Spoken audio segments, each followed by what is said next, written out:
Mute. Stay on mute.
Hello all, this is Captain Gilbert over at West Point. We're going to get started here in about 2 minutes. If you guys can hear me and see me, go ahead and somebody drop that in the chats. That's the way I know I'm not talking to myself over here. Thanks.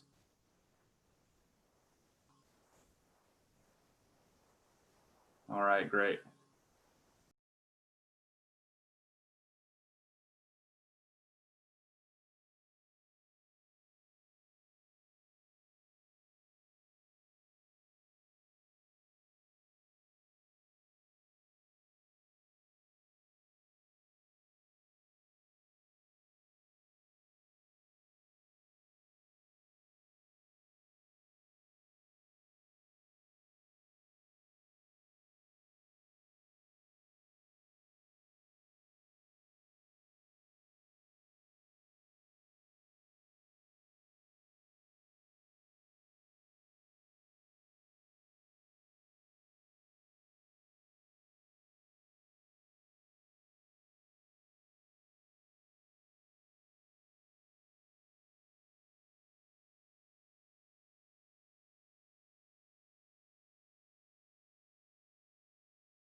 All right, everyone, welcome. Thanks for joining us today. We'll go ahead and get started here, and I think we're going to keep adding a few folks here in the first 5 minutes, but I'll just kind of go over what we're going to do tonight. Following a similar format as we did yesterday. If you happen to be on yesterday, we're going to be doing, including tonight, 3 more nights of this. So we're going to start off, we're going to send it over to Senator Heinrich's office, and they're going to talk through the nomination process. And then we'll do a West Point centric brief tonight, and then we'll follow that with a question and answer session, with myself, and I've got some folks here on as well, and we'll answer West Point questions. But throughout the brief tonight, you guys can drop any question you want in the chat to any service academy. We've got everything represented tonight. We've got Air Force, Navy, Merchant Marine, Coast Guard, and then I've got Lieutenant Talley, who's my outreach officer, who's going to be answering chats down there throughout the brief, as well as one of our field force members, Miss Donna White. She'll be in there answering questions. And then I think we'll actually have Ainsley Burnell, who's actually a yearling at West Point right now. And she might be able to give you guys some good insights in the chat as well, as far as what it's like to be a cadet right now. Some of my knowledge is a little bit old. So other than that, all I ask is try and keep your microphone on mute and your camera off, and then we should be good to go. So without any further ado, I'll go ahead and pass it over to Mr. Miguel Negrete over at Senator Heinrich's office. So the floor is yours, Miguel.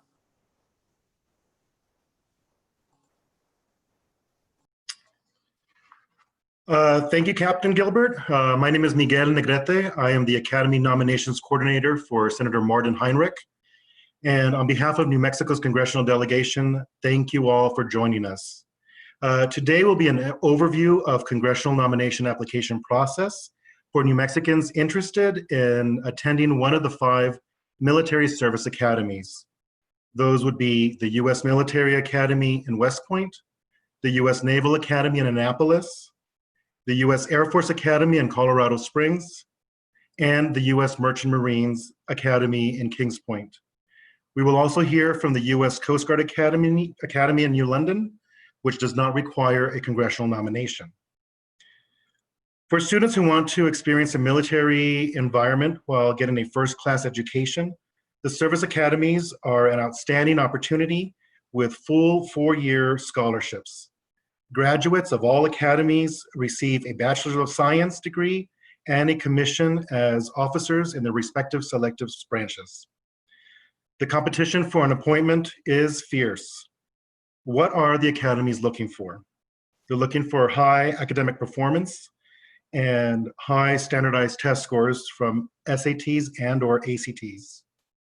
Your involvement in athletics and extracurricular activities, your leadership experience and community involvement, And finally, for you to have a nomination. Today, we will be talking about the application process for a nomination from both of New Mexico's U.S. senators and our 3 U.S. representatives. As we mentioned, if you have any questions as we go through our presentation, do not hesitate to ask them in the Zoom chat.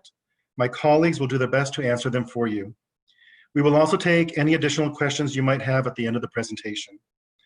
This presentation will also be available on Senator Udall and Senator Heinrich's respective Academy nomination web pages. The next slide, please.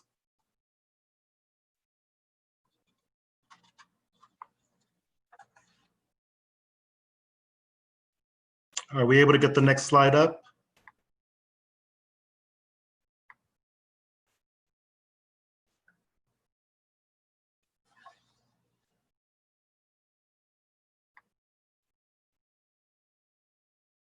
So just double checking. Right now from my display, I'm not seeing the next slide.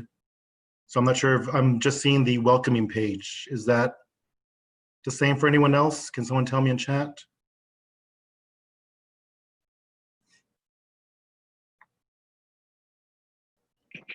Miguel, this is Gay Harrison at Air Force Academy. I am showing that we've advanced slide. Let me look in the chat. Because it's getting from everyone, so we only see the same. Only see the same slide. See if I can juggle it.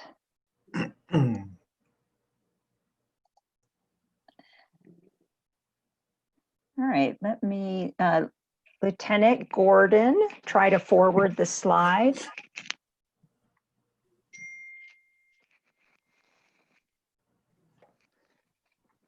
I don't know why it looks good on my end. We'll give us 1 second and let's let you continue speaking.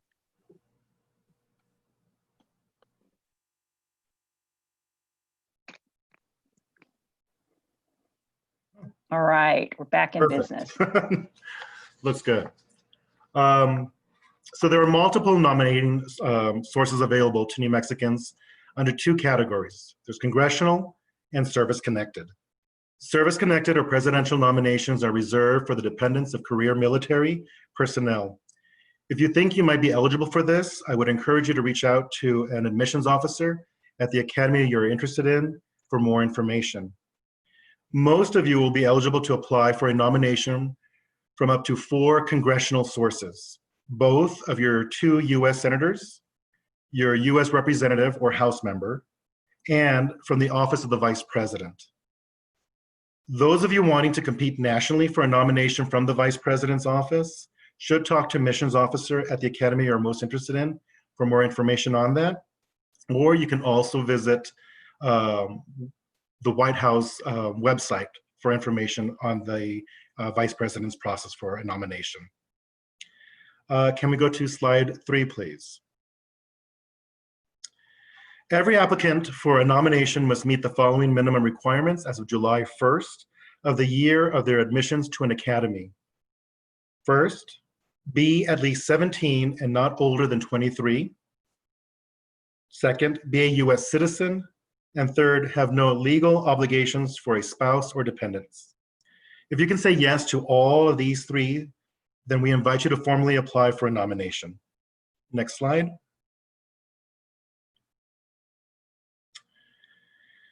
First, let's go over the Senate process.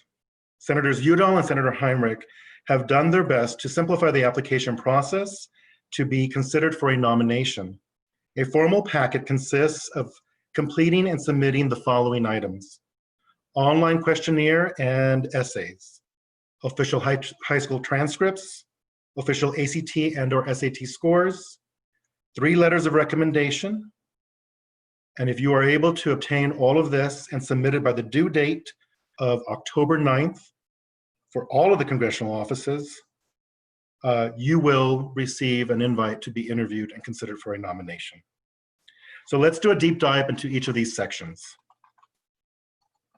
The next slide, please. First, you should go to both Senator Udall and Senator Heinrich's websites to set up an online profile. While the process and materials requested are nearly identical, you will have to set up an online profile with each office. Second, you want to tell us about yourself. This is the time for you to brag about yourself and include every single student organization and club that you've participated in, every sport and team you've been a part of, every award that you've received on and off campus, and your paid and unpaid work experience. Third, here's where you'll be able to rank your preferences of academies. For example, if you only want to attend West Point, you should list that as the first and only a school that you're interested in. If you're open to attending any of the academies, then you should rank your preferences 1 through 4. Lastly, we ask that you submit an essay. Why do you want to attend a U.S. Service Academy?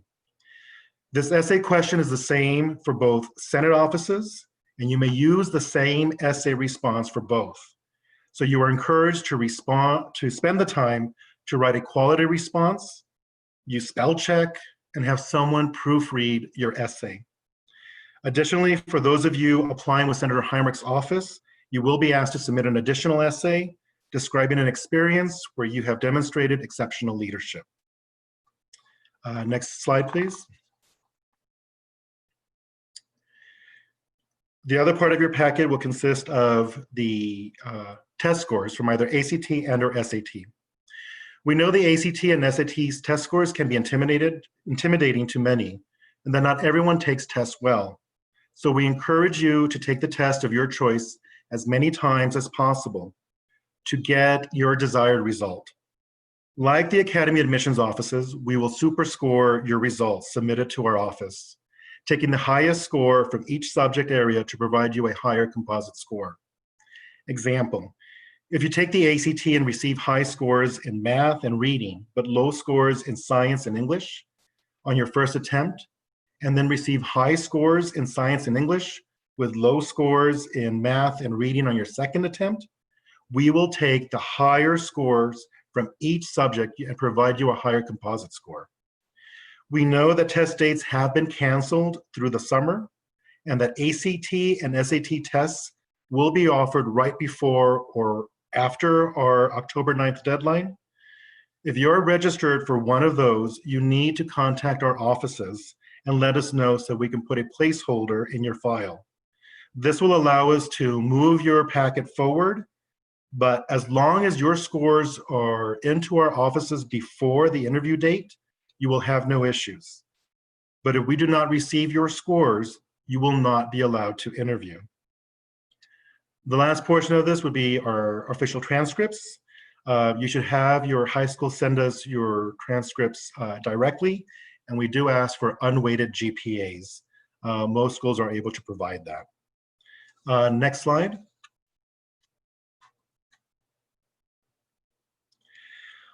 Letters of recommendation. Our offices place great emphasis on letters of recommendation that we receive, as these individuals know you best. They've seen your accomplishments, your setbacks, your ingenuity, and your grit. Because of the culture at each academy is very competitive and academically rigorous, we want to ensure that those students being considered for a nomination can compete. So we ask for 2 letters of recommendation to come from someone that knows you in an academic setting, a teacher, a professor, a counselor, or a principal. We particularly want to see letters from at least one person that knows you in math and or science setting. The 3rd letter of recommendation may come from anyone who knows you well and can speak to your character, as long as they are not a family relation. Sometimes students or their family think that requesting a letter from a local mayor, city councilor, or another elected official helps carry more weight. However, most often that is not the case, as those individuals just tell us what's on your resume.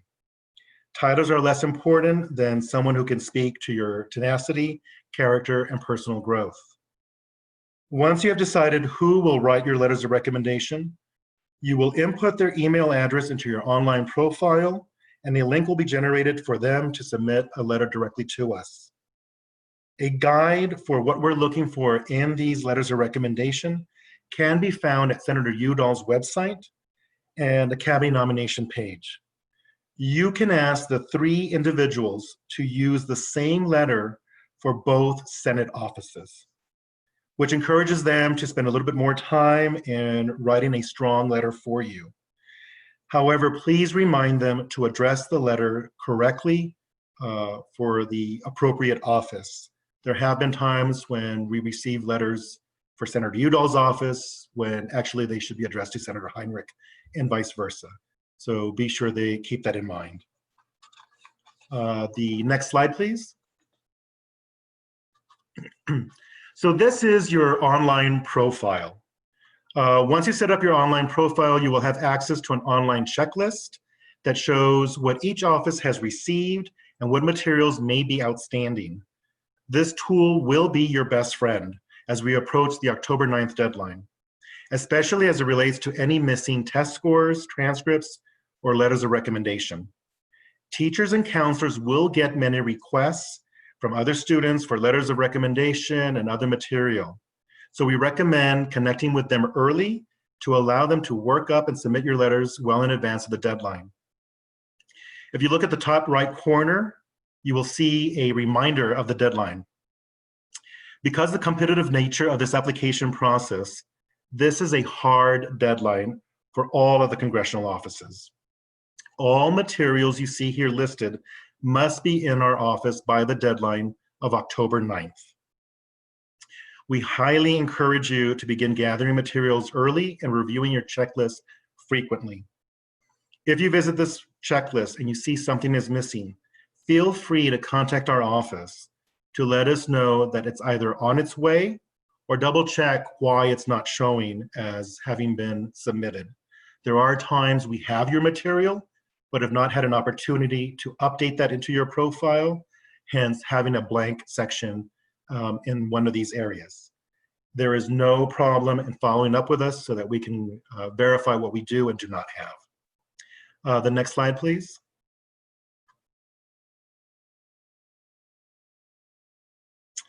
So as we mentioned, in addition to applying with both Senators Udall and Senator Heinrich, you should also apply with your U.S. representative.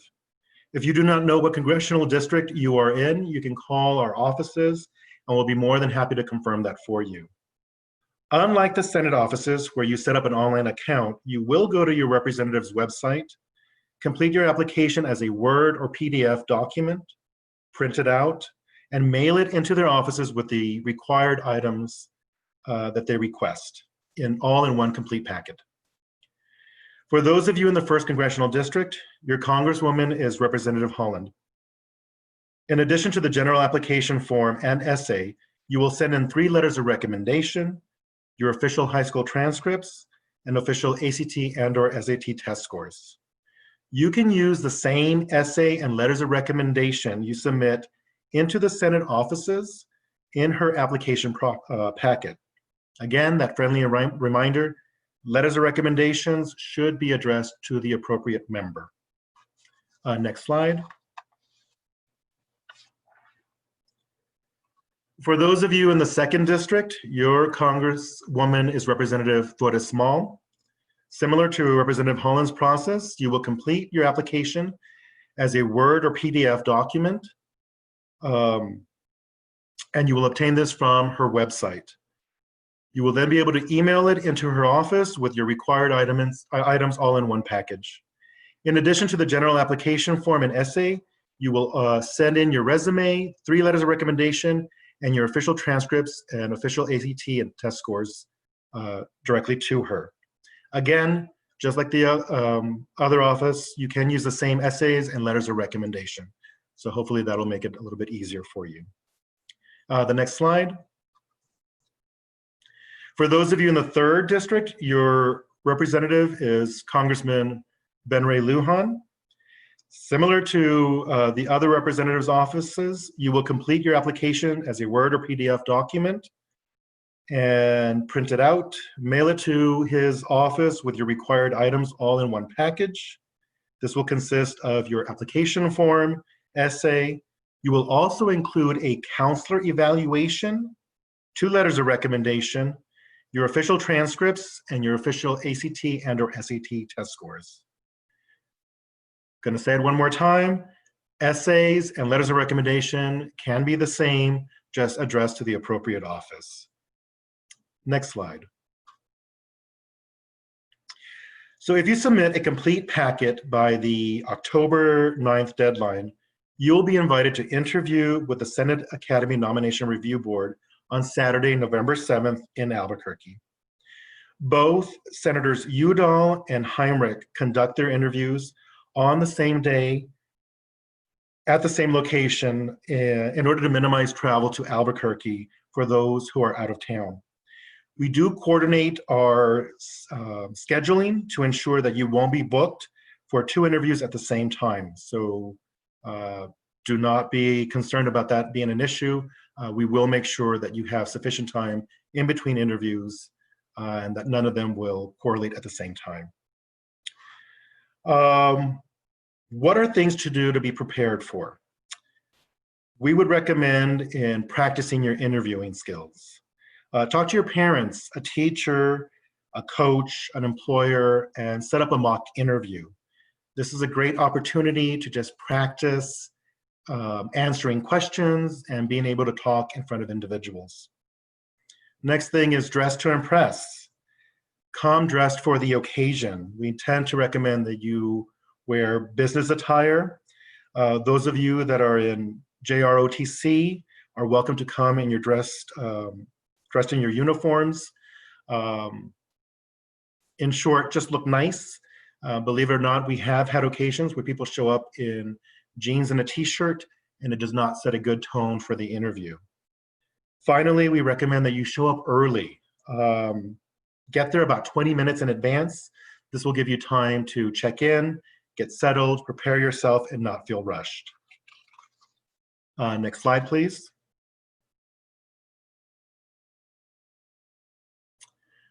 So the role of the Academy Nomination Review Board. Interviews typically take about 20 minutes. Each review board is made up of 3 individuals with diverse backgrounds in military service, community, and higher education. Many are graduates of the academies themselves. The review board helps to recommend to the senator those candidates they feel can handle the rigorous academies, military lifestyle, and ability to succeed. Panelists are not trying to trick or trip you up. Rather, they're there who are individuals that have reviewed your packets, are familiar with your essays, your academic history, your extracurricular activities, your leadership involvement, your character, determination, and commitment to service. It is during this time they will be asking you questions about yourself, information you provided in your profile, your letters of recommendation, and any other information you have given to give an insight as to who you are. This is also an opportunity for you to bring up anything you feel was not mentioned or anything you want to highlight in regards to your background that might show or signify your characteristics and the reasons why you qualify and should be considered for a nomination. The next slide. While receiving a nomination from your senators or representatives allows you to be considered by an academy, it does not guarantee you an appointment. You need to remember that in addition to going through the nomination application process, you must also apply directly with the academies that you are interested in. Those academies will also communicate additional requirements to you as you move through their process, including medical and fitness assessments. We have had occasions where people apply through our offices and receive 1 or multiple nominations, yet they never went through the academy of their choices application process. So even though they have a nomination from us, they will not be able to get an appointment because they did not follow that process. So please keep this in mind. The next slide. One of the biggest questions we get every year is how many nominations can a member of Congress make? New Mexico senators and representatives use what is called the competitive nominations process. For each opening that is available, they will submit an unranked slate of up to 10 names for the academies to consider. This does not mean only one will be accepted. However, it allows the other candidates to compete in other areas for admissions. Typically, each member of Congress has one opening each year. However, we occasionally get 2 openings, which would mean we would submit 2 slates of up to 10 names. The next slide.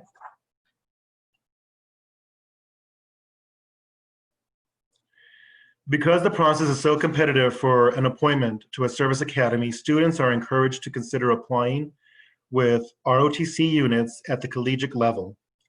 In New Mexico, ROTC programs are available at New Mexico State University with Army and Air Force ROTC, and the University of New Mexico has Army, Air Force, and Naval ROTC.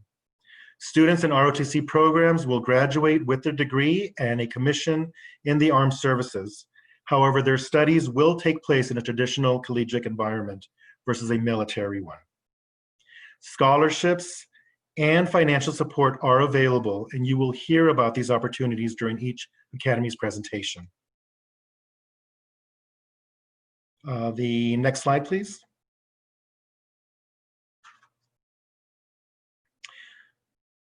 Let's go back. Other options available to you in New Mexico is the New Mexico Military Institute.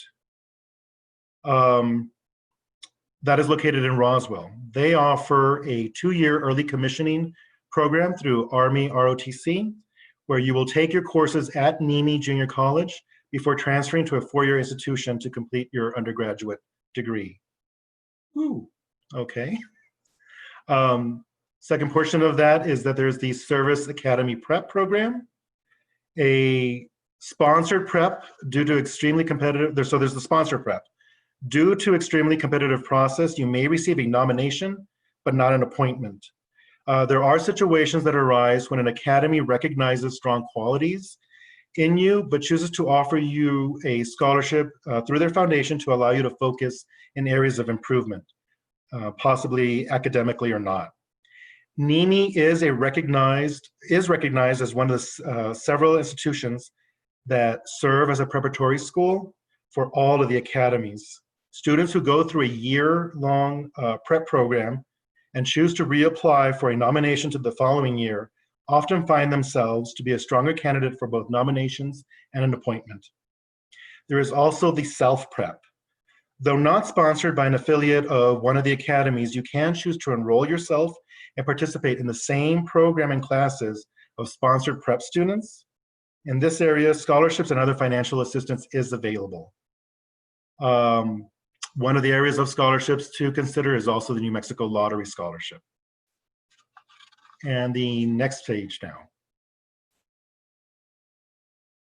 So now let's go over our timeline process. We opened our applications on April 6th, and it will close on October 9th, which is a hard deadline. While it's over 5 months away, it will be here before you know it. The most important things I can emphasize today, especially for those students who are looking to apply during this cycle, is communication with both our offices and those writing your letters of recommendation. And also start this process early. If you have any questions as to your application or about something else, feel free to give us a call or send us an email. The fall semester gets busy with school, athletics, and life in general. Talking early and often with your teachers is key to making sure that you don't fall to the bottom of their to-do list. Also, don't leave this for the last few weeks before the deadline. Can you get your letters of recommendation and essays done before the end of the summer? The answer is yes, do it, please. Our interview dates for the Senate office are set for November 7th. As for the House offices, Representative Holland has hers on October 31st. Representative Torres Smalls will be November 8th, and Representative Lujan will be November 14th. After the interviews, we tend to make our decisions and announce those around mid-December for who received a nomination. Next slide. So that's our presentation. You'll see the names of the Academy nomination coordinators for each office and their websites. a copy of this PowerPoint presentation and other frequently asked questions, and a letter that you can give to those writing your letters of recommendation can be found at both Senator Udall and Senator Heinrich's websites. And we will now go over and look at some of the questions that have been popping up. If there's anything you'd like to be addressed, feel free to either resubmit that question, and I'll see what we have here. I'm noticing the recommendation to apply to all nomination sources. I agree with that completely. When you apply with a Senate office, you're competing with students from across the state of New Mexico. When you are applying with your House member office, that tends to be a smaller pool of candidates. If you're really interested in getting a strong nomination, apply to all three of us. Again, many of the processes that are required are identical. So in theory, you're just doing your application once and cutting and pasting into the other respective members' profiles. Let's see, I'm confused about the nomination process for Ben Ray Lujan. On the congressional nomination page for Ben Ray Lujan, he has an application, but based on the information from the presenter, a PDF packet needs to be completed. Can you please clarify? What they had indicated to our office was yes, that they have a PDF packet, but I would double check with Mr. Lujan's contact, Brian Lee, to double check on exactly what their process entails of.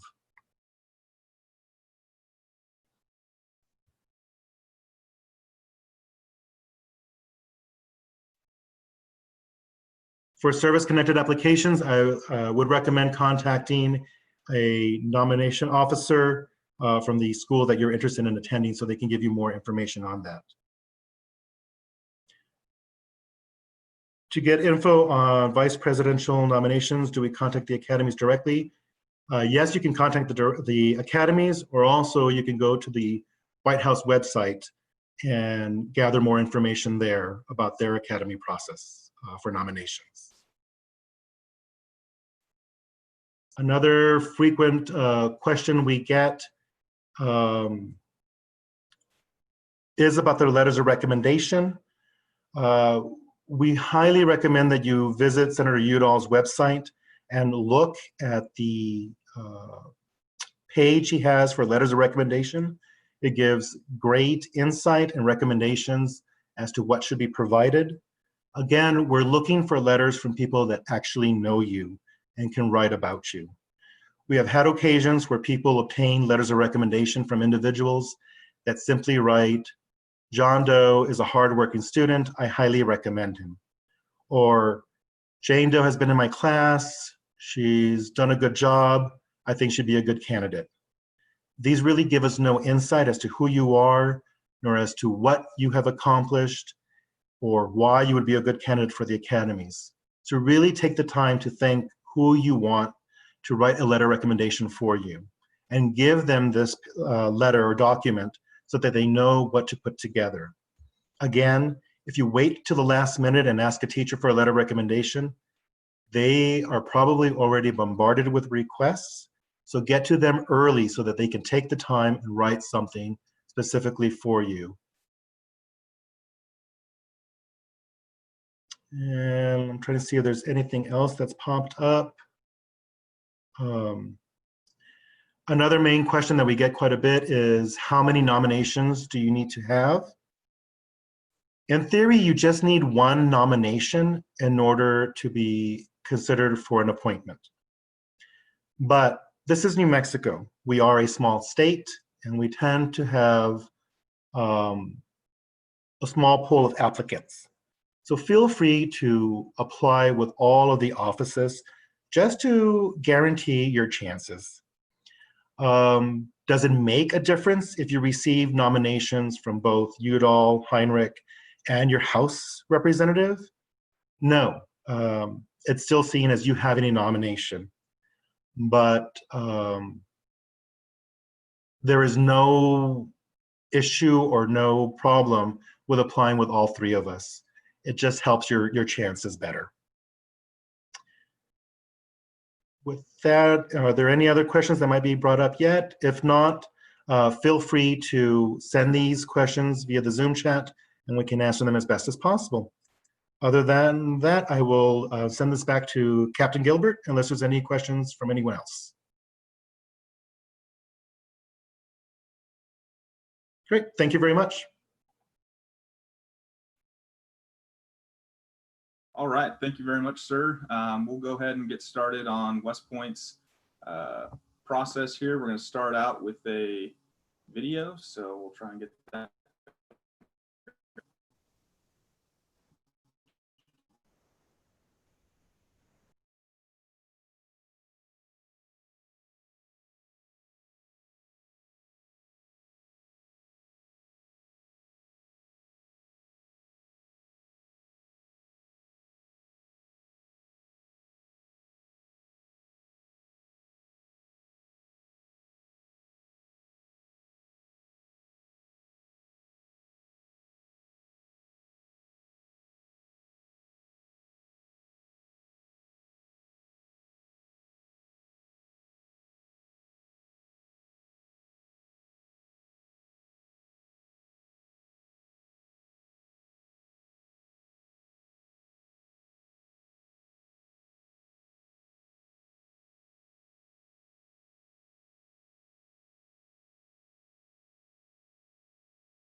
So we're going to go we'll talk about that in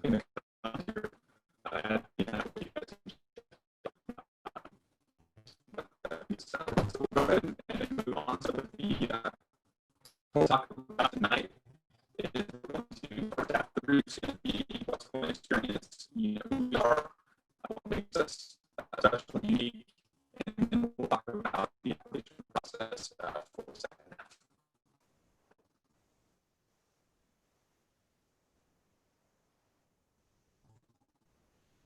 Right, so like I mentioned before, years ago, I did my school in 2006, and when I was 2006, so assistant management and graduated in 2010, and that is an infantry officer.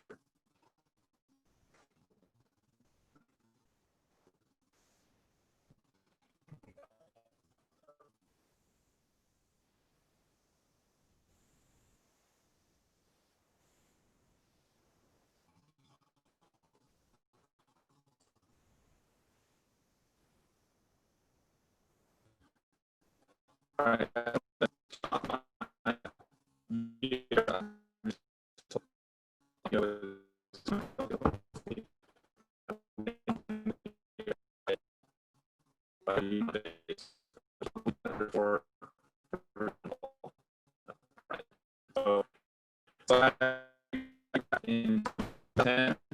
Captain Gilbert, I'm sorry to interrupt you, Captain. We are barely getting your sound through. It's probably a Wi-Fi problem on your end. Could we ask possibly Lieutenant Talley try, or you can change microphones?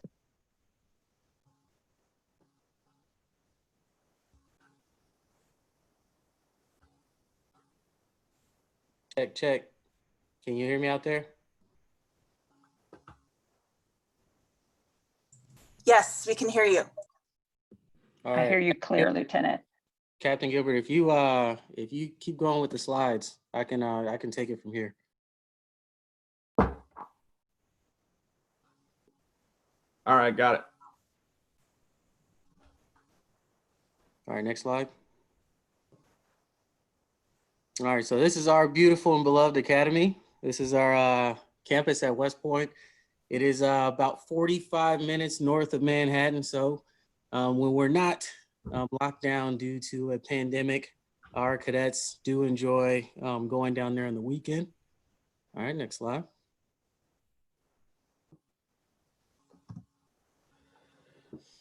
All right, just touching on some of the leaders that we produced. As you can see, you might recognize some of these names, you know, some phrase that we like to use at the academy. The history that we teach was made by those who we've taught. So you probably recognize General Douglas MacArthur, Benjamin O. Davis, commander of the Tuskegee Airmen class in 1936. For my basketball fans out there, you probably heard of Coach K. He's also a West Point grad. And on the civilian side of the house, I guarantee everybody in here probably has a Johnson & Johnson product around there somewhere. We're proud, very proud of our CEO of Johnson & Johnson, class 1982, Alex Korsky. Next. All right, we'll give you a couple minutes to read the slide.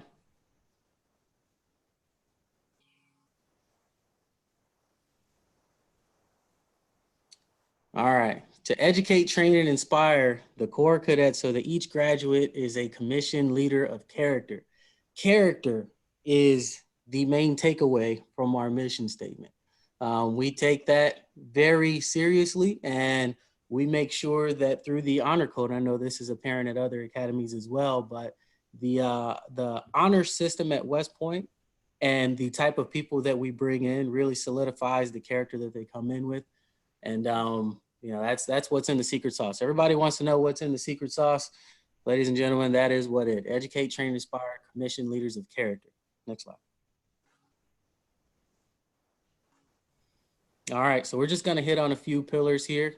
Academic, physical, military, and back to that character piece. So we'll just kind of go through the slides and we'll end up touching on each one. All right, before we get into that, we're gonna talk a little bit about ratings. Everybody likes ratings, right? So #1, top public school. We just got #1 best public college library in 2019. We got to get that updated. The #1 most accessible professors. So if you talk to a West Point graduate, chances are they have a story of when, you know, it was 10:30, 11 o'clock at night, back against the wall, trying to finish a problem set. And they had the fidelity to reach out to their instructor via email or phone. Now, I don't recommend that anybody procrastinate and get themselves in a position, but it just goes to show how accessible our professors are, because there was once a time where Cadet Tally found himself in that situation and ended up calling Colonel Bianchi. He wasn't too happy to hear from me at 10:30 at night because he also had a family, but he helped me through that, and we worked through it all the way into the next day. And I ended up getting a C on the assignment, but hey, that's not what it's about. It's about getting through adversity, and our professors are there to help us do that. And everybody who's on staff, professors or not, they are there to facilitate the development of cadets. Next slide. All right, so as you'll see in this slide, 80% of our faculty is active duty Army officers. Some of those are tenure professors, so they'd be your full bird colonels and those with PhDs. And the other half is gonna be those who have come back straight from the master's program, and they have the latest and greatest in information to come back and teach our cadets. Another thing to note is the 15 to 18 cadet class size. So I know when I was at the academy, my largest class was 16 and my smallest class was 5. And that kind of goes back to that accessible professors piece, because your professor really gets to learn how you learn. So that being said, he knew that Cadet Tally had to learn just by doing problems on the chalkboard. Yes, ladies and gentlemen, we still have blackboards. And that's what I did. I just had to do problems on the blackboard, whereas some of my counterparts were able to hear it once and pick it up, or, you know, everybody just learns a different way. So that being said, we do have accessible professors, and it is a lot of military folk there as well. Next. All right. So going into the academic program, I don't want to get lost in the minutia of this slide, but one thing I do want to point out is the blue is essentially your core classes and the yellow is your elective classes. So in that, you'll notice that your freshman or your plebe year, the majority of your peers are going to be taking the same class at the same time. And that's where we really start to build those bonds through, homework, math tests. Everybody's kind of going through the same adversity and learning how to be a Service Academy cadet at the exact same time. So, as you progress, you get to get a little bit more specialized into what you want to research and what you want to do, where you want to major in. But that's pretty much the gist of this slide. Next.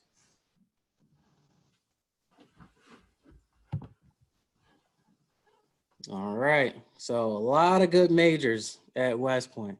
I'm biased. I'll tell anybody who asks me that systems engineering is the best major at West Point, not just because I was that major, but it was extremely interesting and invigorating. But just take a look at the list of academic majors. We have 36 academic majors, 15 minors, and a lot of good stuff there. Keep in mind that service academies are STEM heavy, so West Point is definitely in that category. You'll notice there's a lot of engineering, a lot of science. The question always comes up, is there a path to become a doctor? Is there a path to become a lawyer? And the answer is yes. So about 20 or so, 20, 25 cadets every year graduate and they go straight into a medical program where they're pursuing their doctors in medicine. And if you have aspirations to become a lawyer, you will have to commission first. You can't branch directly into the JAG Corps, but after you serve your platoon leader time, about 3 or 4 years in the force, you can apply for the funded legal education program where we'll foot the bill for your Juris Doctorate and then allow you to practice as a lawyer in the Army. So all good things there. Next. All right, this is a fan favorite right here, our military development program. All right, so everybody asks about cadet basic training. And cadet basic training, the essence of cadet basic training is to teach you how to be a follower, right? Because in order to be a good leader, you must first be a good follower, right? So in that, we take a high school graduate into a polished West Point cadet in about 6 weeks. In that, we're gonna teach you how to wear a uniform. We're gonna teach you the basics of, being a soldier, following orders, and really coming up with plans in order to, make you a more developed cadet and let you grow in our leader development system. As you get towards your sophomore year, then we start to give you a little bit of responsibility and then make the training a little bit more advanced. So it really kind of builds on the things that you learned in your first summer. Our military development program takes place during the summers. And that year, we have cadet field training. You're going to learn advanced marksmanship, advanced land navigation. If you're navigating in the morning, we might put you on a night land navigation course and things such as that. All right, Nick. All right. So as you get into your later summer training events, you'll get your cadet troop leader training. You can take that either your junior year or your senior year. That's why there's no distinct divide between anything on this slide. Your cadet troop leader training basically will send you to an active duty Army base. You'll get to shadow a second lieutenant or a first lieutenant and get to see what your day-to-day is going to be like and see if that's the branch that you want to join. During your cadet leader development training, it's like a 3-week culminating experience. And basically it's almost like a final test of everything that we've taught you in the past summer. So you have to draw back from your cadet basic training, your cadet field training, and we'll give you some problems, some field problems, and then have you reach in your back pocket and use some of those tools we taught you earlier to solve them.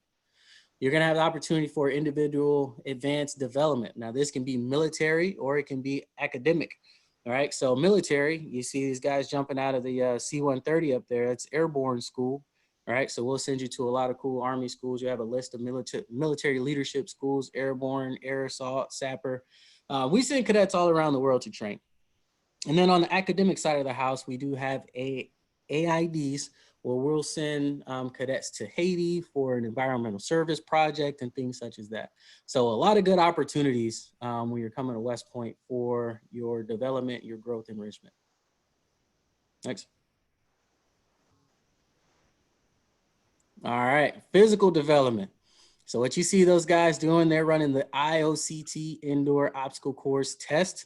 And you'll see that also on this slide. So the long and short of your physical development program is to make sure that you have the skills that you need to, one, successfully navigate your military career in good physical condition, and two, to have a foundation where you'll be able to lead soldiers and teach them some of the things that you learned in order to be physically fit and meet the standards of the Army.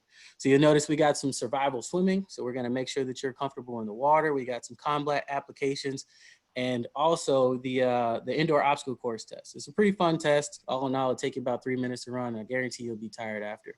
But the gist of the physical development program, you don't have to be Superman and Wonder Woman when you come to West Point, right? The reason we ask you to take the candidate fitness assessment is that is a measure of how successful you will be during the physical development program, but we have 47 months to turn you into Superman and Wonder Woman.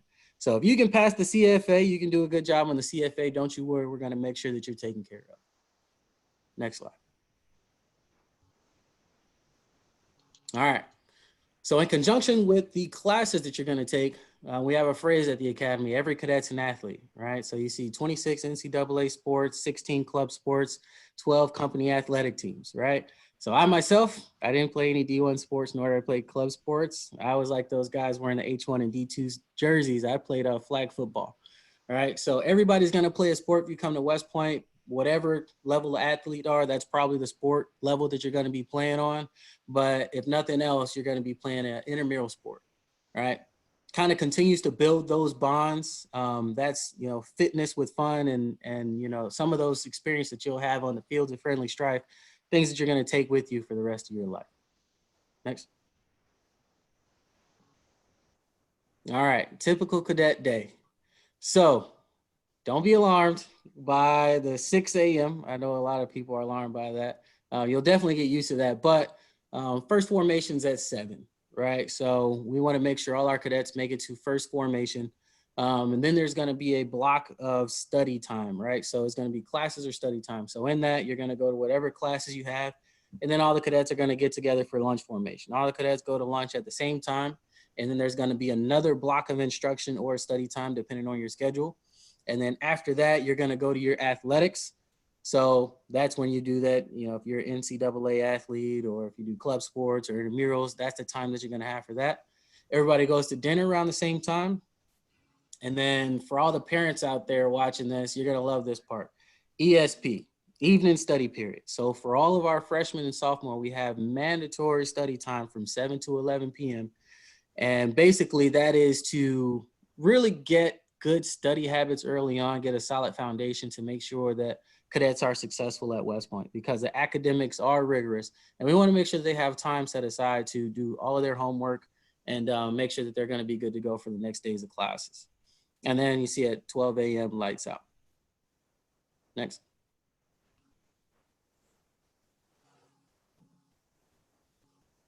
All right. So much like the other service academies, we're not going to charge you a dime. You're going to come to West Point. You're not going to pay for anything. The hardest part about West Point is getting in. But once you get into the academy, West Point's going to take care of everything from your healthcare, tuition, room and board, and we're going to pay you a little. We're going to put a little money in your pocket. All right. So this was especially near and dear to me, because when before I was a cadet, I was looking for a way to pay for college. I knew I wanted to go to a great college, and I knew I didn't have the money to go. So this worked out perfectly. 2 birds, 1 stone, amazing institution. And I was able to graduate debt-free and get a pretty sweet job afterwards. So I know I'm not the only one who's in that position. It might be some people who are on this call who are in that position, or moms and dads who just want to save a little bit of money. It's not a bad option at all. Next.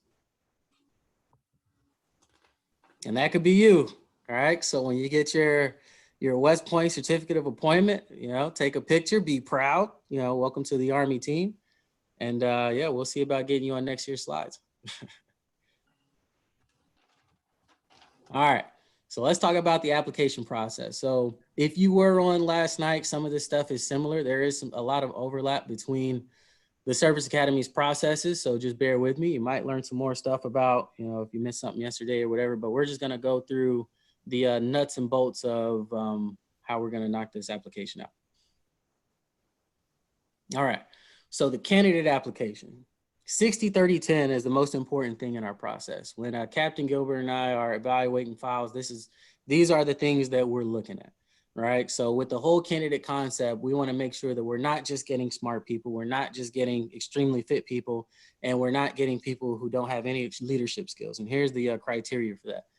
So your high school GPA, previously it was high school class rank. We have since done away with high school class rank, and it's now your GPA. And for all of you asking out there, it's going to be the weighted GPA, because we want to make sure that you get credit for your AP classes, your IB classes, or anything that you might be doing that challenges a little bit more in class. ACT or SAT, it has to be with the writing.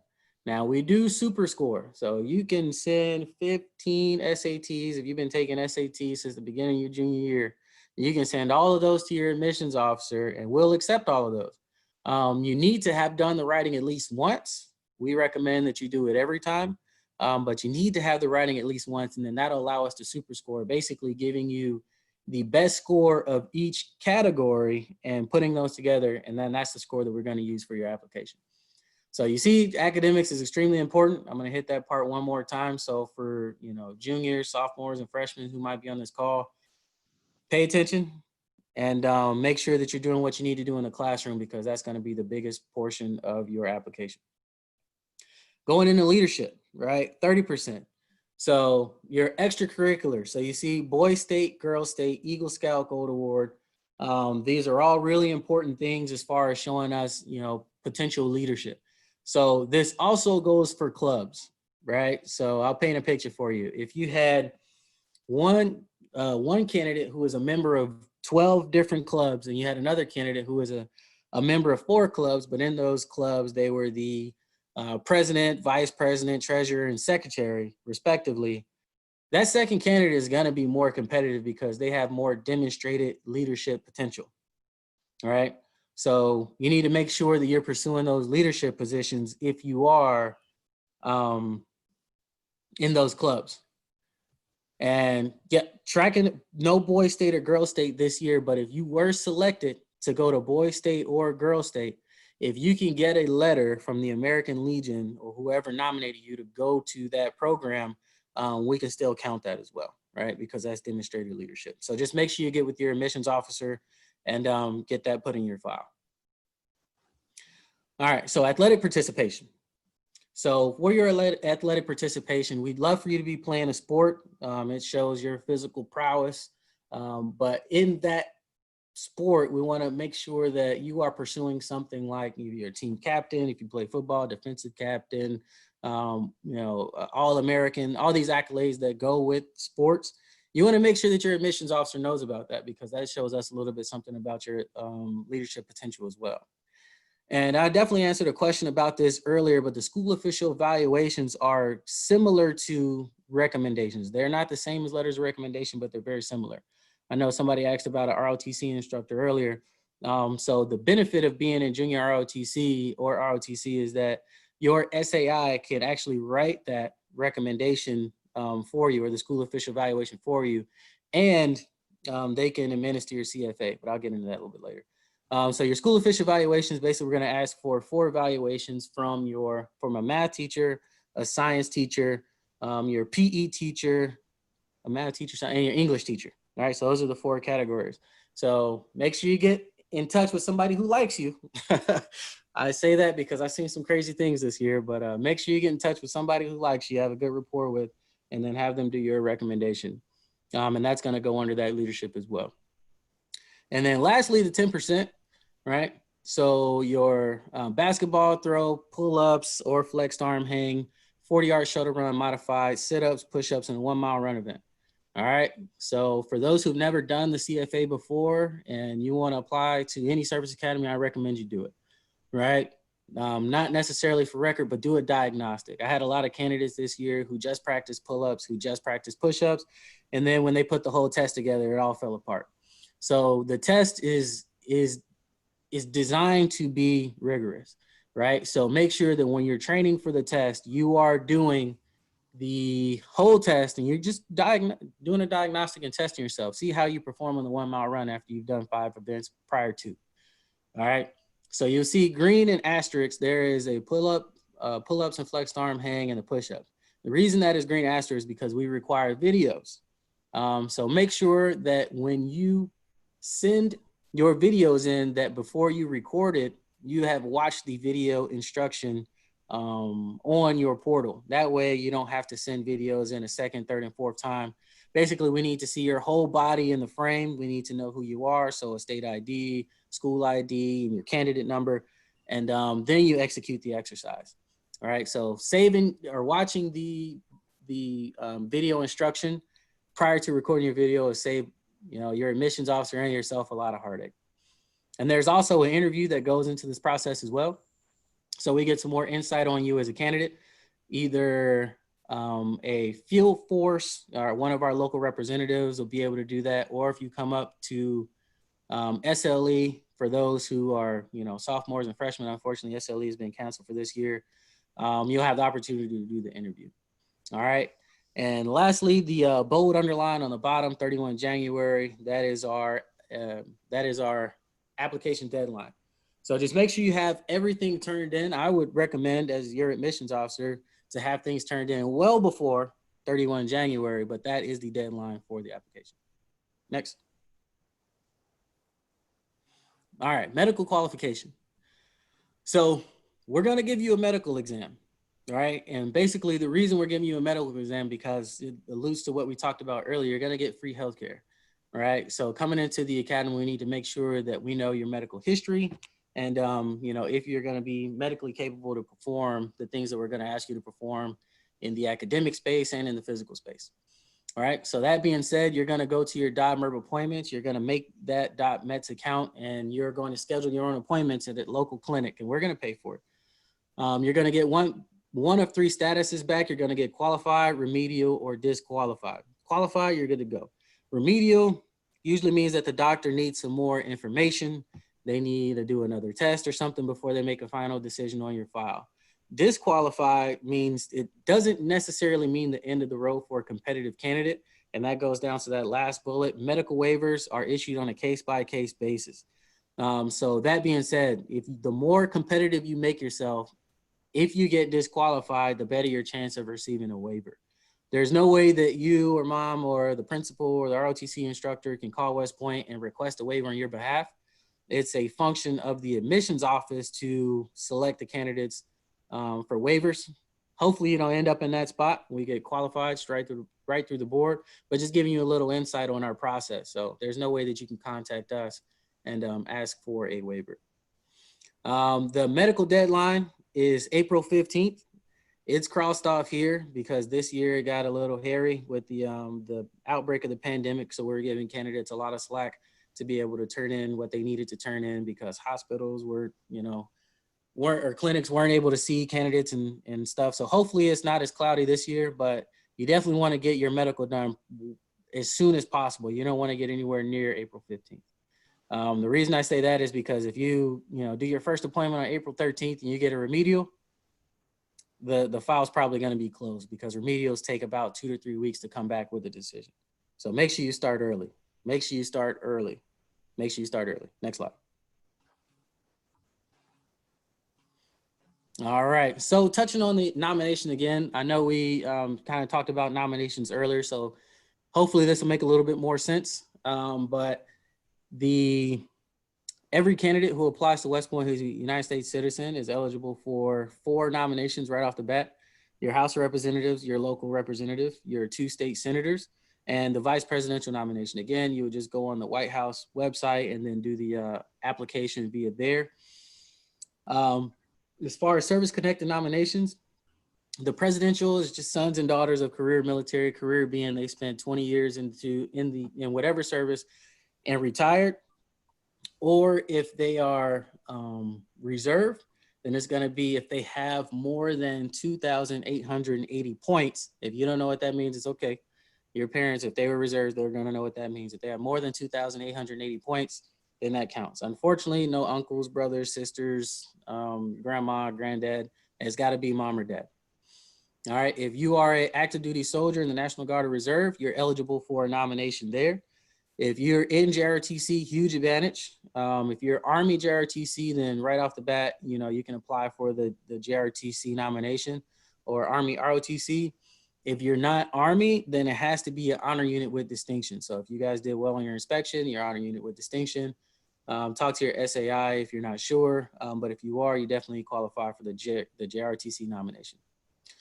Sons and daughters of deceased or 100% disabled veterans, or sons and daughters of Medal Honor awardees, you guys are also eligible for a nomination. But hopefully we got a lot of the nomination questions answered with the first briefer.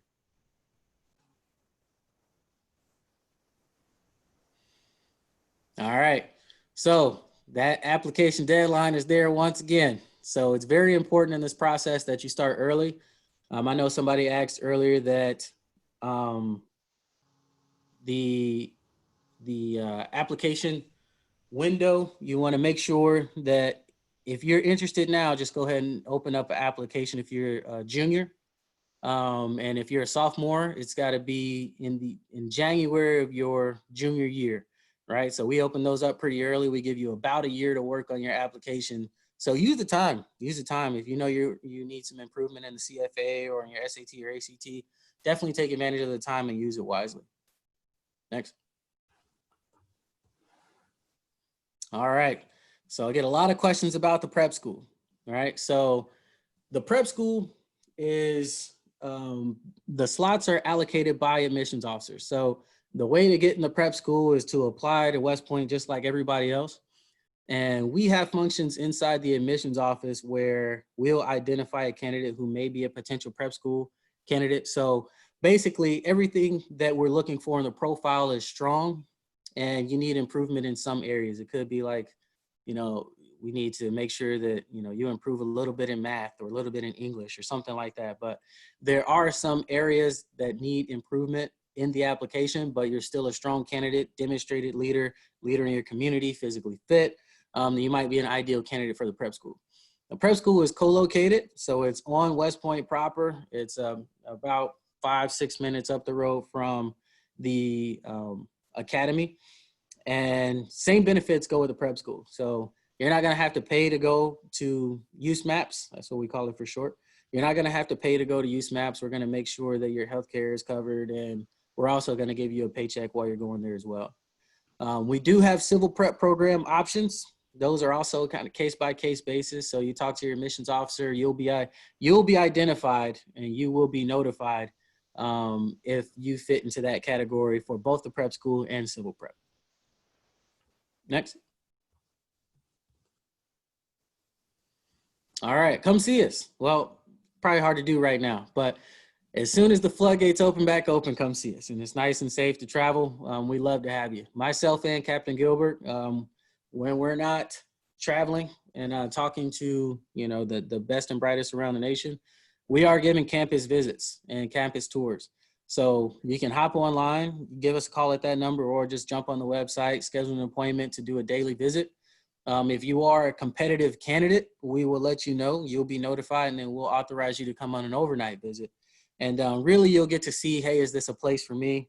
You'll be able to go to class with a cadet. You'll get to eat in the cadet mess hall. You'll probably be blown away by that place. It looks like right out of a Harry Potter scene. But yeah, you'll get a chance to come check it out. You'll sit through a couple of classes, and yeah, it's really a good time, and it gives you perspective. Like, this is the right decision for you. You want to make sure you come check it out first.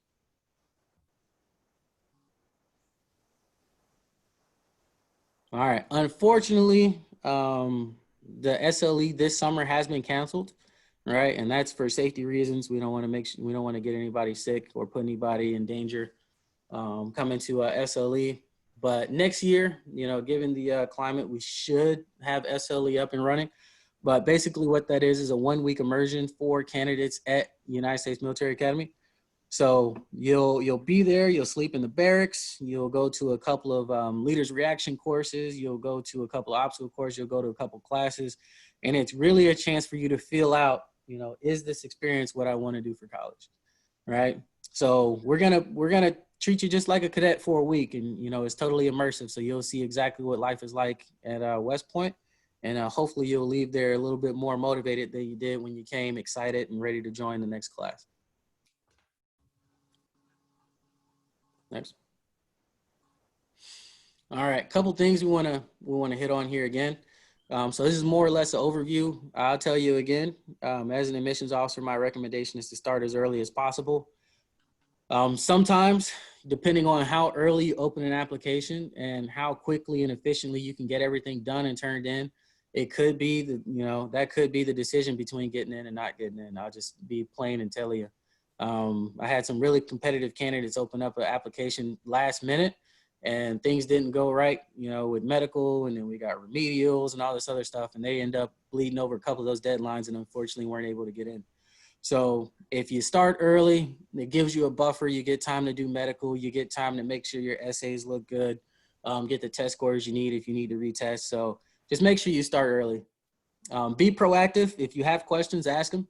Myself and the rest of the admissions team, we often do things on Facebook Live, right? So just hop on the West Point admissions page, follow us on Instagram, Facebook, and then, you'll be able to see some of these Q&A. We do live Q&A, so we'll be able to answer some of these questions for you.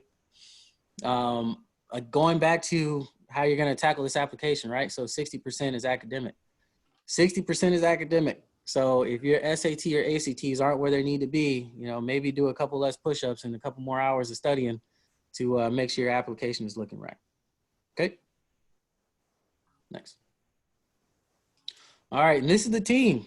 All right, so you see myself and Captain Gilbert in the Southwest region holding it down for New Mexico. But yeah, this is our team. And if you have anybody with any questions outside of your state in any respective states, don't be afraid to reach out. We're more than happy and willing to help you out and take care of you. Next. And this is what it's all about, ladies and gentlemen. So for me, this was May 21st, 2016. By far the best decision I've made in my life thus far, going to West Point, graduating, getting a chance to throw my hat in the air and call myself a West Point graduate. The feeling is like none other. I'll tell you, it was very surreal that day. I was standing out in the plane, and and then that's kind of when life started. So amazing decision. I wouldn't change it for the world. I'm sure Captain Gilbert wouldn't either. But this is where everybody wants to get to, and I'm telling you, it's an amazing feeling. Next.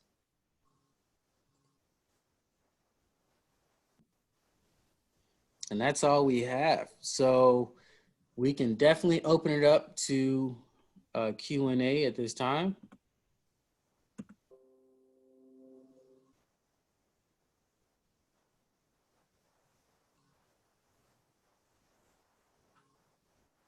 Let's go through some of these questions.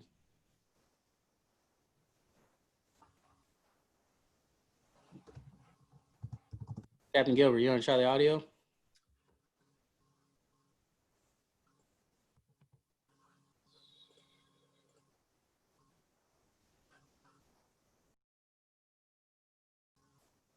All right, can you guys hear me now? Any luck? Oh, loud and clear. That's good. All right.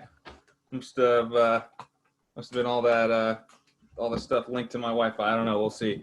So great job. Thanks, Lieutenant Talley. I'm not going to share my face right now because I don't want to jinx the good coverage I'm getting on audio here. So now we'll do some questions. Some of the things I was able to see. Keep them flowing. Then I'll look. The question we get a lot is, can you apply for the prep school?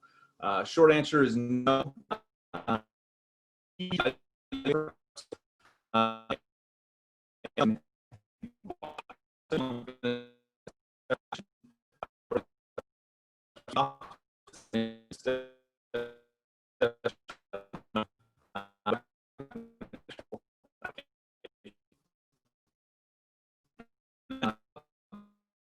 Captain Gilbert, we are losing you again. All right. All right, so I'll follow up with that one. That was a valiant effort. Your Wi-Fi's got something against you tonight. So yeah, we get that question all the time. Hey, how could I apply for the prep school? And I'll just reiterate one more time that, you can't apply for the prep school directly. It is a function of the admissions office to identify those who we think would be great prep school candidates. So our advice to those who are applying is to put your best foot forward. Put your best foot forward, and try to get in direct. If we notify you, hey, you might be a good candidate for the prep school, then we'll let you know, and then we'll kind of cross that bridge when we get there. But put your best foot forward as far as doing the best you can and building the best application that you can. And we're going to definitely try to reserve a spot for you. Great question. I'm just going to jump back here.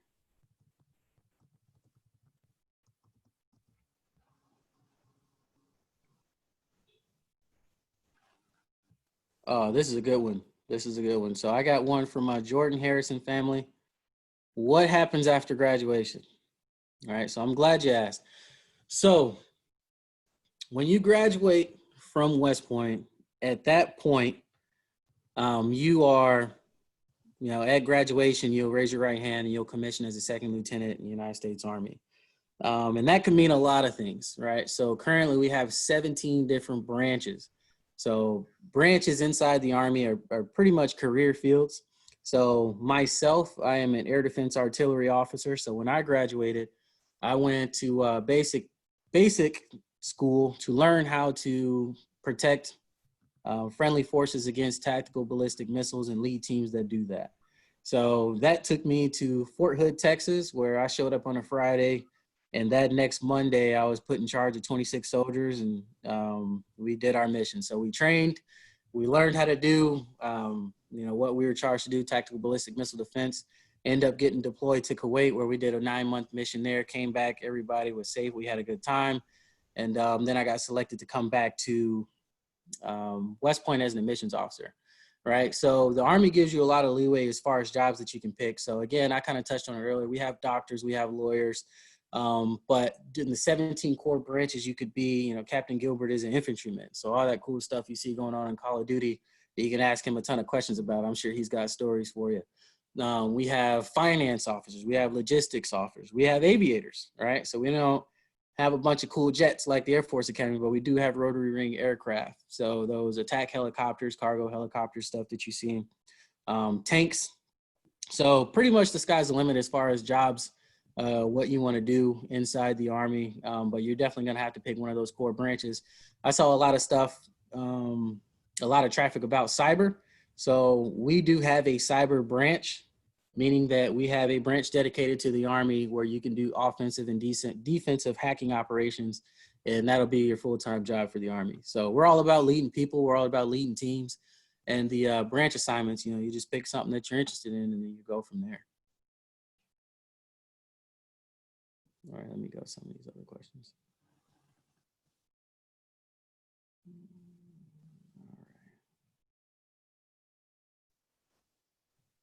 All right. Will we get into military schools while at West Point? Great question. So the answer is yes. There's a high probability, there's a 90% chance that you'll end up going to some military school. And I say 90% because some cadets don't, right? So the vast majority of cadets who come out of West Point have either gone to air assault or airborne school. Myself, I went to air assault school when I was a sophomore or rising sophomore at the academy. Now air assault school is a little bit more common because we have an air assault course co-located with the campus. So we have the ability to train a lot more cadets in the air assault school. Basically, that's rappelling out of helicopters and tying cargo to the bottom of helicopters safely. Your airborne school, getting into a big plane and learning how to effectively jump out and make sure you land safely and you know all the postures and positions to do such.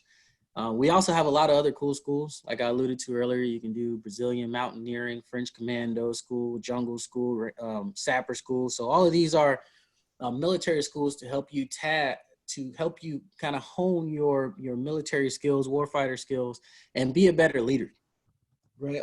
A lot of these military schools are also leadership schools as well. So really letting you be a better leader and learn some tactics that can help you later on in your military career.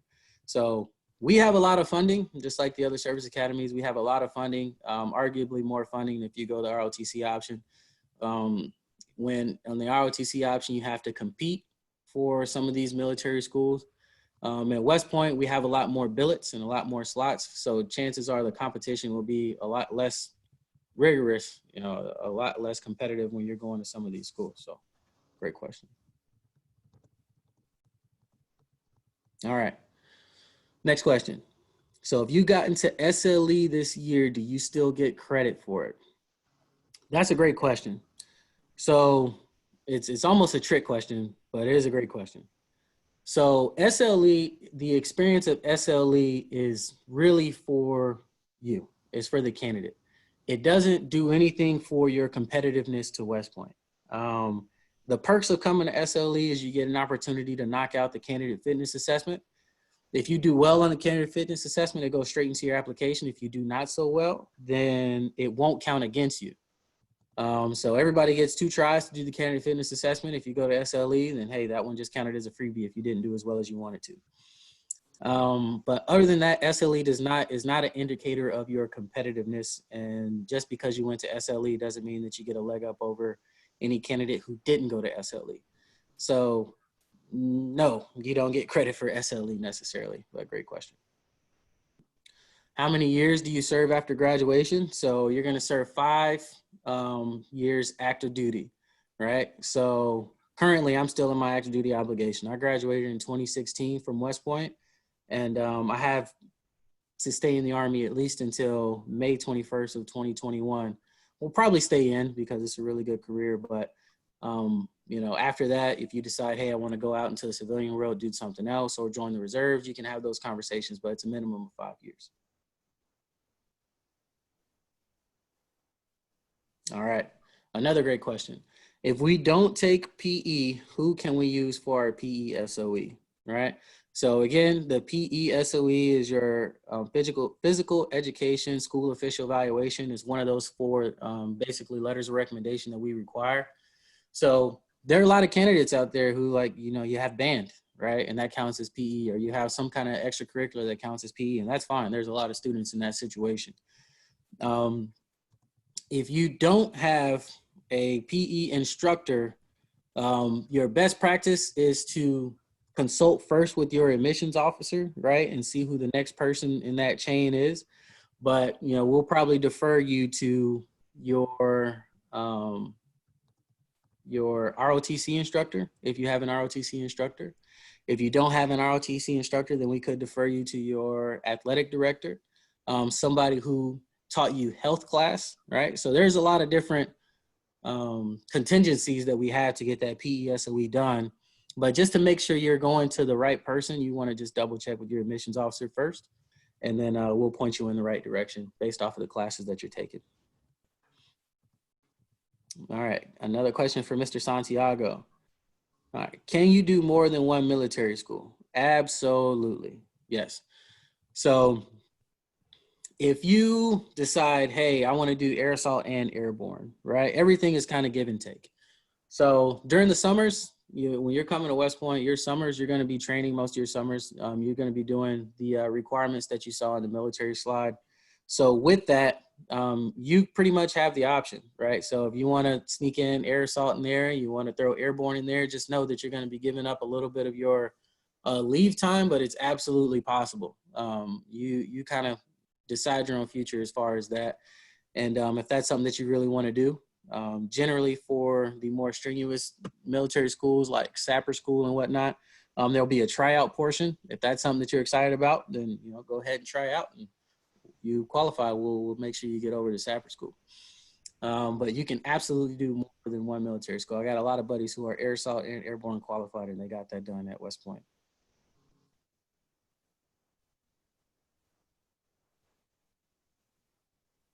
All right. I see we're knocking out a lot of the questions. Okay, another good question.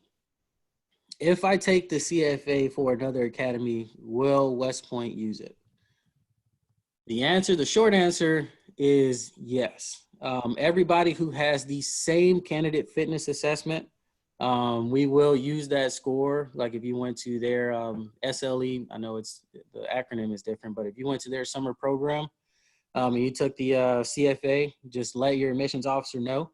And then you know, we can either request or have the score sent, and then we can make that work for your CFA. I know Coast Guard has a different physical assessment, so unfortunately we won't be able to accept Coast Guards.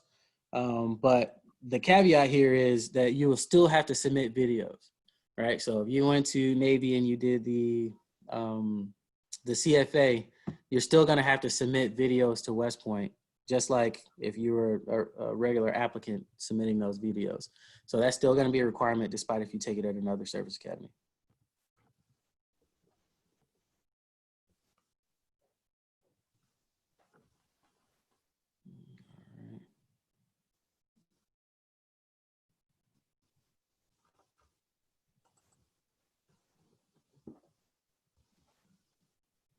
Okay, here's a good one. If I'm currently serving as an enlisted in the Army, do I have to wait for the end of my contract to apply for any of the service academies? And the answer is no. The answer is no. You do not have to wait until your contract expires. You're gonna get in touch with Major, because he just got promoted. You're gonna get in touch with Major Mason or Captain Nash, and you'll kind of work your application through them. So every year we do have active duty soldiers who come to West Point, and they go in, you know, freshman year, just like everybody else. But no, you do not have to wait for your contract to expire. Great question.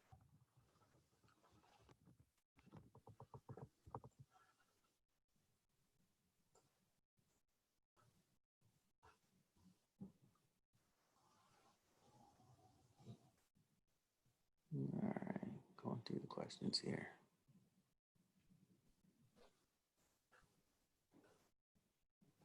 I got to give a hand to the facilitators and the moderators. You guys are knocking out a lot of these questions. Thanks for the support.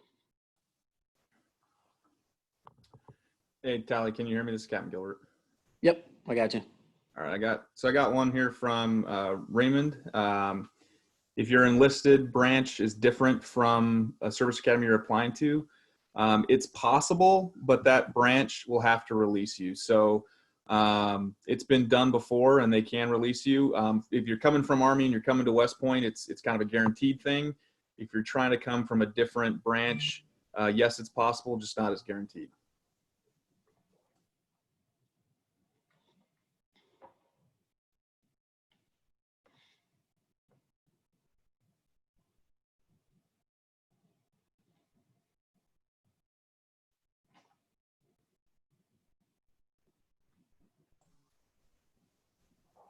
Hey, Jamar, is that ECP program? Is that what program is that you're referring to?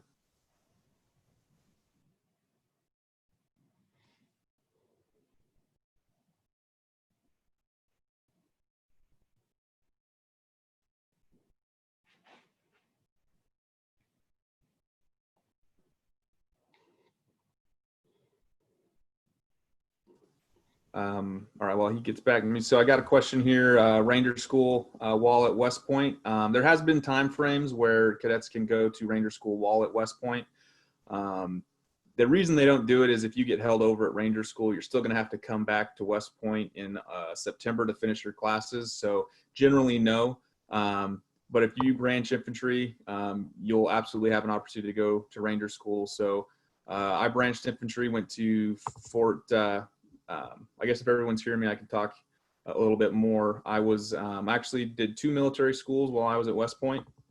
I went to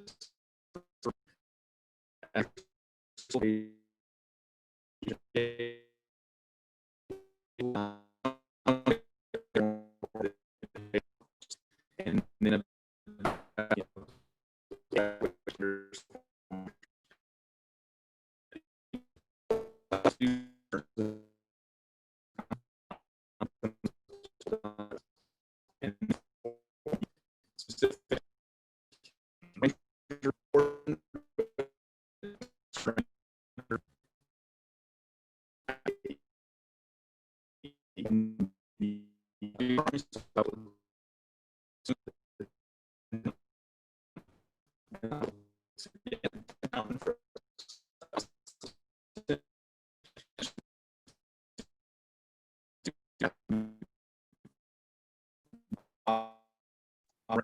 went to Fort Lewis, Washington, and was a Ranger platoon leader out at Fort Lewis. So that's the process to get to Ranger Regiment as an officer.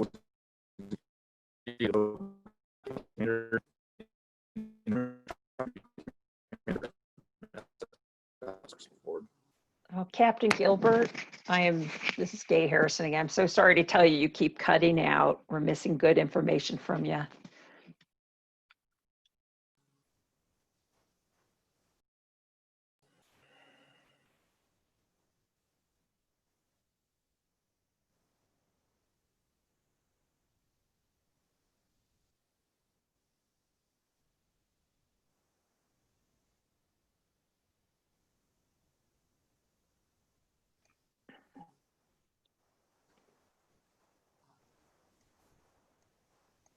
Lieutenant Talley, if you're still on, we might need you to take over again.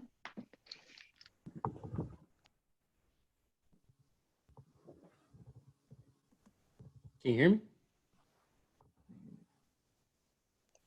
Lieutenant, I can hear you loud and clear.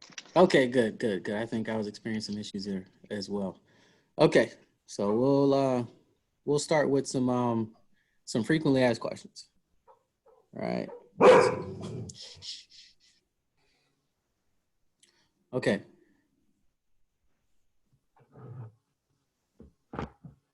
So I see a lot of questions on here about the applicant pool being small.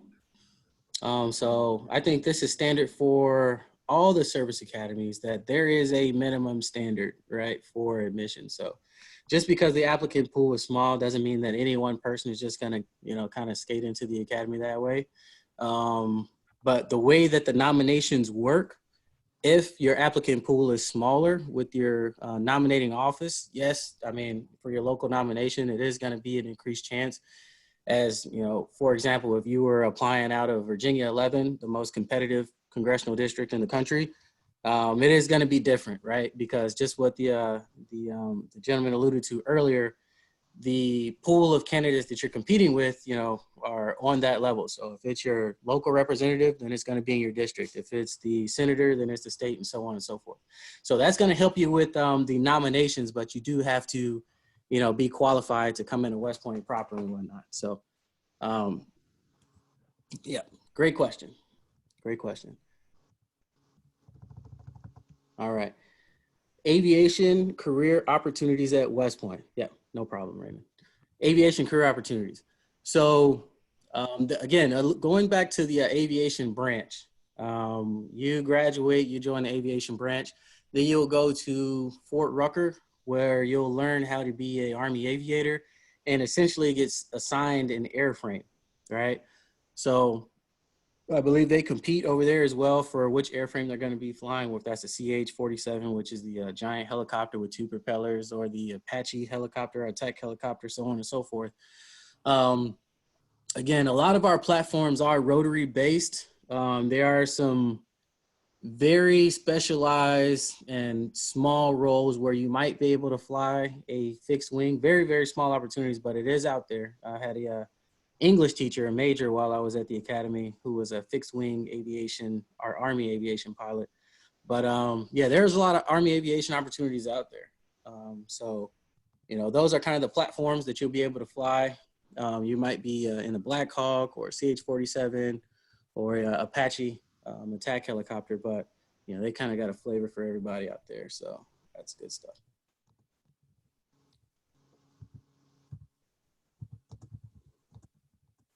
Yeah, no problem.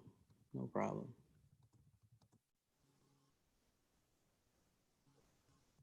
All right, let's see here.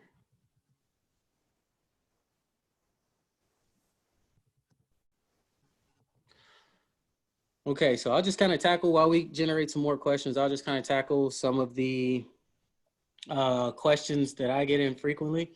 So oftentimes I'll have candidates reach out and say, hey, Lieutenant Talley, I've done, X, Y, and Z. I've reached a stopping point. What do I need to do next? All right, and that's fine. So I will tell you that it all goes back to the 60-30-10. If at any point you find yourself with some free time and you are curious about how to make yourself more competitive, it goes back to 60-30-10. So if it's between, knocking 2 minutes off your mile and joining 5 more clubs or going up 3 points on the ACT, I'm gonna tell you to go for the ACT every day. It's gonna increase your chances exponentially because that's a bigger portion. Now, if you can do all 3, that'd be awesome. But if you had to focus on one, your general glide path is start with the 60% and then work your way to the 30% and then the 10, because those are the data points that we're looking at. So just keep that in mind as you apply for all the service academies, but just make sure you keep that in mind that academics are kind of first. All right. So what things should I do to have a better chance in getting into these Malay clubs? So I'll tell you, there's definitely some heavy hitting clubs out there, some heavy hitting things that we're looking at. So unfortunately it was canceled this year, but boys state, girls state, huge opportunity. It shows demonstrated leadership potential, and that's going to be really high marks in our process, right? So boys state, girls nation, girls nation. Your Boy Scouts and Girl Scouts, if you are an Eagle Scout or you receive the Gold Award, those are also some heavy hitters for that leadership category. So those are some ways that you can really stand out. I'll tell you, when I was applying to West Point, I was the president of the National Honor Society. I was president of DECA. For those, I think that's just a Texas thing maybe, but the Distribution Education Clubs of America, and the president of 2 other clubs. So I was a member of 4 clubs, and I just happened to be the president of each. It was extremely busy, but it kind of stretched me and showed me what I was really made of. So if you have that ability to do that, then you want to make sure you're really chasing those leadership roles. You don't have to be a member of like 10 or 15 clubs, but the ones that you're in, you want to make sure that you're definitely looking at those leadership roles and trying to get elected into those positions. All right, so those are definitely some ways that you can stand out.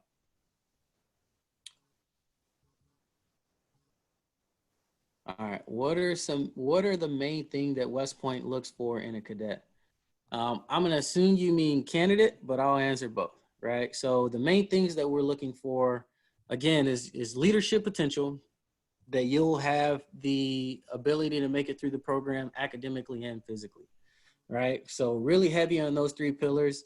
And the character portion is going to tease itself out in the interview based on the essay questions we ask, the recommendations that we receive, and in the interview, right? So we'll be able to get a good picture of your character. But the 4 pillars is what we look at in both candidates and cadets, right? So when we graduate a West Point cadet, we want to make sure that we're able to say that is a commissioned leader of character. And again, it all goes back to character.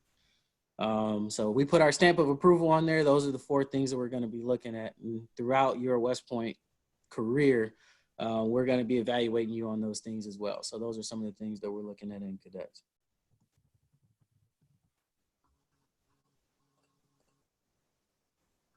All right. So after graduation, do we still go through basic training? That's a great question. And the answer is no. So you only got to do basic training 1 time. When you come into West Point for your 6 weeks, you're going to go through cadet basic training, and you're going to learn the basics of, your warfighter skills, land navigation, marksmanship, how to wear a uniform, et cetera, et cetera. But when you graduate as a 2nd lieutenant, you have all this West Point knowledge and you have this branch, but you don't really know your role in that branch. So that's what we send you to Basic Officer Leader Course, or BOLIC for short. And in that BOLIC class, like where I went to in Fort Sill, Oklahoma, that's where they said, hey, Lieutenant Talley, this is a Patriot missile system. And here's how you effectively use the Patriot missile system. Here's how you become a air defense officer, so on and so forth. So hopefully that answered your question. But I think I'm going over on time here. So thanks for joining us tonight. Join us tomorrow for Navy's brief. And I am going to defer back to Mrs. Harrison. Thank you, Lieutenant Talley. We'll put up a slide, hopefully, that shows all the point of contacts. And thank you everyone for joining us tonight, and West Point, Captain Gilbert, for your presentation. I'm sorry we had a few technical issues. Wi-Fi can be iffy. We do have a session Wednesday night where United States Naval Academy Annapolis will present specifics. And Thursday night, both United States Coast Guard Academy and United States Merchant Marine Academy will have a combined session, a lot more good information to learn. I hope those of you that are considering the academies will consider all of them.